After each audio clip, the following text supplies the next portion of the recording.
₹498.96। जो पूरा कॉस्टिंग पड़ी उसको व्हाइट वॉश करने के लिए फ्रॉम इनसाइड वो पड़ी हमारी 498.96 पूरा अमाउंट, ठीक है। If the cost of white washing is ₹2 पर स्क्वायर मीटर, मतलब कि अगर ये मेरा हेमिस्फेयर है तो पूरी कॉस्टिंग जो फ्रॉम इनसाइड हमने पेंट किया उसको, उसके लिए हमारे इतनी कॉस्टिंग पड़ी। लेकिन अगर हम इतना सा एरिया कंसिडर करें पर स्क्वायर मीटर, यानी 1 मीटर स्क्वायर एरिया कंसिडर करें अगर हम, तो उसके लिए कितने पैसे लगे, उसके लिए कितनी कॉस्टिंग पड़ी, ओनली ₹2। ऑब्वियसली ये छोटा सा एरिया 1 मीटर स्क्वायर और इतने बड़े एरिया के लिए इतनी कॉस्टिंग पड़ी, इसका ये मतलब है, ठीक है। इसीलिए दो कॉस्ट दे रखी है, ठीक है। दो कॉस्ट दे रखी होती है तो बच्चे कंफ्यूज होते हैं। तो इसका मतलब क्या है, इसका मतलब ये है कि ₹2 is the cost of painting है क्या इनमें, व्हाइट वॉशिंग, कितना area, white washing 1 metre square of area, ठीक है। तो ₹1 is the cost of white washing unitary method। ज्यादा का दिया हुआ एक का निकालना हो, cost of 10 pencils is ₹20, then cost of 1 pencil is 20/10, है ना, तो 2 आ जाता है। एक पेंसिल की कॉस्ट ₹2 आ जाती है। इसी तरह से यहाँ पर ₹2 किसकी कॉस्ट है, 1 मीटर स्क्वायर एरिया को पेंट करने की, तो ₹1 किसकी कॉस्ट होगी, 1/2 मीटर स्क्वायर एरिया पेंट करने की। और ये वाली जो कॉस्ट है, इस अगर ये वाली कॉस्ट लगी तो उसमें कितना एरिया पेंट हुआ, 1/2। अब ये एक का दिया हुआ बहुत सारे का निकालना है तो मल्टीप्लाई 1/2 into 498.96 मीटर स्क्वायर, यानी मेरा आ गया, अगर मैं इसको डिवाइड करती हूँ तो मेरा ये आ गया। तो इसका मतलब ये एरिया कौन सा है, इसका मतलब ये एरिया है पूरा का पूरा एरिया जिसको पेंट करने में इतना अमाउंट लगा था, ठीक है ना। तो ये पूरा एरिया आ गया इनसाइड वाला किसका, हेमिस्फेयर का।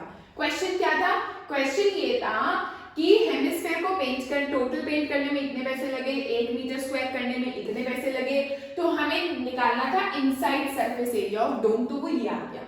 अगर कई बच्चों को इस मेथड में प्रॉब्लम होती है कि ये मैम क्या कर रही है यूनिटरी मेथड एंड ऑल, बच्चे कई बच्चों को तो मैं ऐसे सिखा देती हूँ कि भाई जब तुम्हें दो कॉस्ट इकट्ठी दे रखी हो ना, मैंने 13.1 के भी एक क्वेश्चन था उसमें भी ऐसे ही समझाया था कि भाई जब दो कॉस्ट इकट्ठी दे रखी हो तो उन दो कॉस्ट को हमेशा डिवाइड करो, ऊपर रखो सबसे बड़ी वाली कॉस्ट को और नीचे रखो छोटी वाली कॉस्ट को, यानी ऊपर रखी हमने बड़ी वाली कॉस्ट, नीचे रखी छोटी वाली कॉस्ट, और उन दोनों को डिवाइड करके क्या आएगा हमारा, क्या आएगा उसी सेंटेंस में छिपा हुआ होगा। देखो, from inside it was white washed at the cost of this पर स्क्वायर मीटर, मतलब आंसर तो जो आएगा हमारा वो मीटर स्क्वायर में आएगा। दिस इज क्वाइट ऑब्वियस, क्यों, क्योंकि यहाँ पर देखा करो, रुपीज से रुपीज तो कट जाएगा ना भाई, ये भी रुपीज में ये भी रुपीज में, तो रुपीज से रुपीज तो कट गया ना, तो आंसर जो आएगा वो इसमें आएगा, इसी सेंटेंस में ही लिखा हुआ होगा, ठीक है।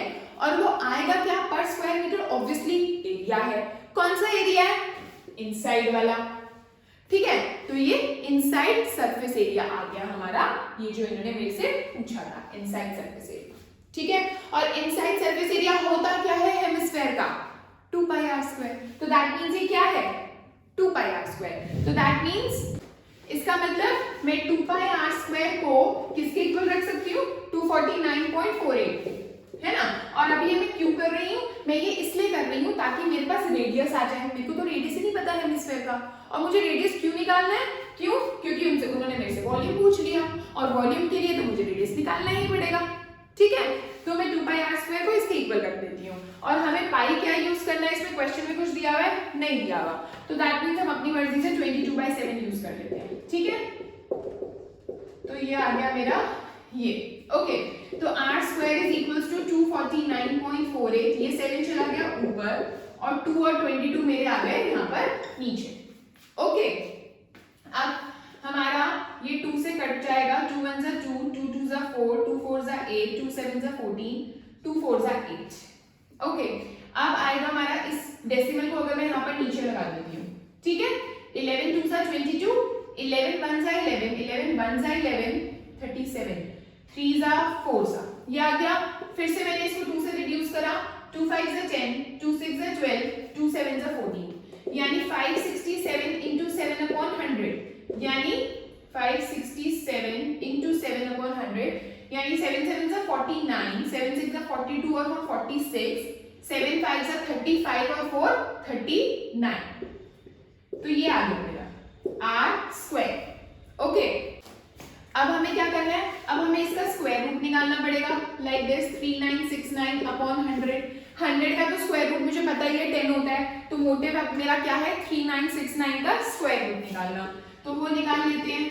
हमने पेयरिंग कर दी ऐसे, 2 2 की पेयरिंग होती है, लास्ट से शुरू करते हैं, ठीक है। 6 6 ज़ा 36, 9 में से 6 गए 3, और ये 6 और 9 हमारे दोनों उतर गए नीचे, ठीक है। 2 6 ज़ा, इसको 2 से मल्टीप्लाई करा तो यहाँ पर आ गया मेरा 12। अब ये जाएगा 123 3 ज़ा, ठीक है ना, 3 3 ज़ा 9, 3 2 ज़ा, हाँ, तो ये चला गया हमारा पूरा। तो इसका मतलब 3969 का अंडर रूट क्या आ गया 63, तो इसका मतलब ये आ गया 63, और 100 का स्क्वायर रूट जो होता है वो 10 होता है, तो इसका मतलब ये आ गया मेरा 6.3, और हमारा चल रहा है मीटर्स में, तो मेरा रेडियस आ गया 6.3 मीटर्स। ओके, अब हमें निकालना है वॉल्यूम। वॉल्यूम क्या होता है हेमिस्फेयर का 2/3 पाई आर क्यूब, यानी 2/3 into 22/7 into r क्या है मेरा 6.3 है ना, तो 6.3 into 6.3 into 6.3, और पॉइंट से जाके मैंने लगा दिया नीचे 10, और ये आ गया मेरा मीटर क्यूब, ठीक है। अब देखते हैं क्या कटेगा, 7 9 ज़ा 63, और 3 3 ज़ा 9, और कुछ नहीं, 2 और 10 कट सकते हैं, बट मैं नहीं काट रही हूँ, पूरा तो कटना है नहीं। अभी हम क्या करेंगे, यहाँ पर यहाँ नीचे तो आ गया 1000, और 63 into 63, ये हो गया 2 into 22 into 3, है ना, 2 3 ज़ा 6, 6 into 22 132, और 63 का स्क्वायर होता है हमारा 3969, तो ये आ गया मेरा 100, ठीक है, 1000। ओके, 3969 को अब हमें करना है 132 से मल्टीप्लाई।